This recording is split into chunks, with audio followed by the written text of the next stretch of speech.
Bonjour, je suis Franck de l'équipe IoT for Business d'Orange. Dans cette vidéo, je vais vous faire une introduction de LiveObject, notre plateforme de gestion de flotte d'objets et de traitement de données métiers. Tout d'abord, LiveObject est un service SaaS Orange 100% souverain, reposant sur des composants open source et développés et intégrés par les équipes Orange.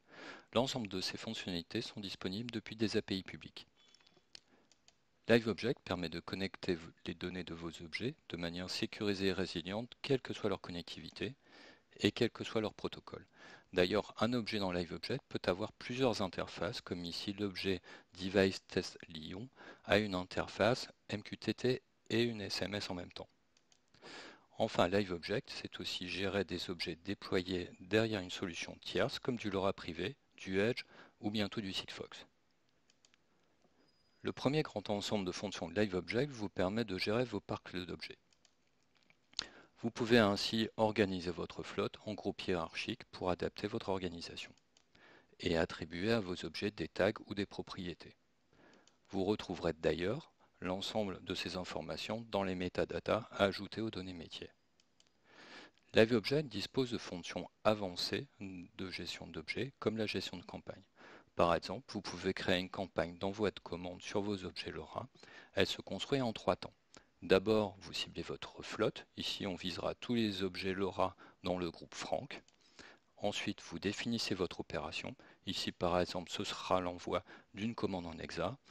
Notez que si vous avez des objets MQTT, vous pouvez aussi programmer une mise à jour de leur firmware ou de leur configuration à cette étape. Ensuite, vous définissez la période d'exécution de cette campagne, ici du 10 décembre à minuit au 12 décembre à midi. À l'issue de cette étape, la plateforme réalisera les opérations programmées et fournira un compte-rendu d'exécution. LiveObject vous permet aussi de créer facilement des alarmes sur les objets silencieux. Et une nouvelle fonction actuellement en bêta vous permet d'avoir un rapport d'analyse du comportement de votre flotte et d'identifier des objets ayant un comportement suspect. Enfin, LiveObject vous permet de gérer et superviser vos antennes LoRa en complément de couverture.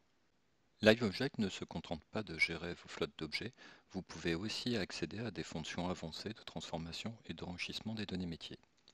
D'abord, les fonctions de décodage de la donnée. La plateforme contient une bibliothèque étendue de décodeurs publics et vous pouvez aussi créer vos propres décodeurs spécifiques à vos objets.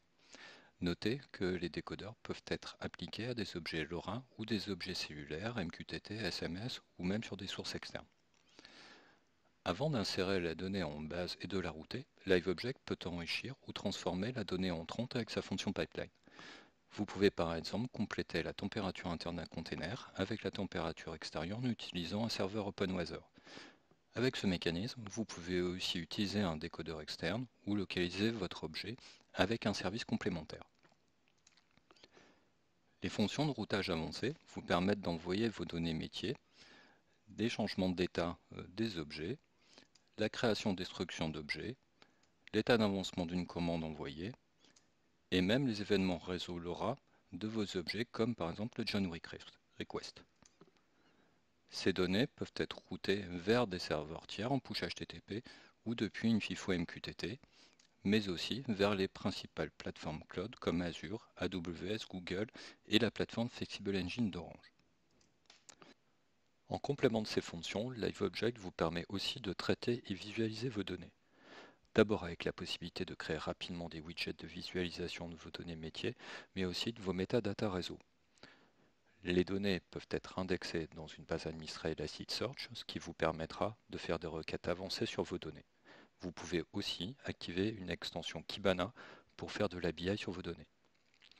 Si vous choisissez d'indexer vos données dans LiveObject, vous pouvez utiliser son moteur de règles qui vous permettra de déclencher des événements sur vos données métiers, mais aussi sur vos métadatas. Vous pourrez ensuite transformer ces événements en actions, comme un envoi de SMS, de mail, un push HTTP ou un routage vers une FIFO. L'ensemble de ces fonctions est disponible depuis les API. Deux dernières fonctions que je voudrais vous partager. Le journal d'activité de la plateforme qui vous facilitera la vie dans la mise au point et les diagnostics de panne, en particulier si vous mettez vos clés d'API en mode debug. Le journal d'accès qui vous permettra de garder en mémoire les dernières actions réalisées sur le compte. Voilà, en résumé, LiveObject vous permet de gérer et superviser votre flotte d'objets, même si elle est massive et hétérogène, de facilement collecter vos données, de les transformer, les enrichir, les traiter localement ou de les envoyer vers la solution cloud de votre choix. Et enfin, LiveObject vous facilite la supervision et la maintenance de vos services IoT.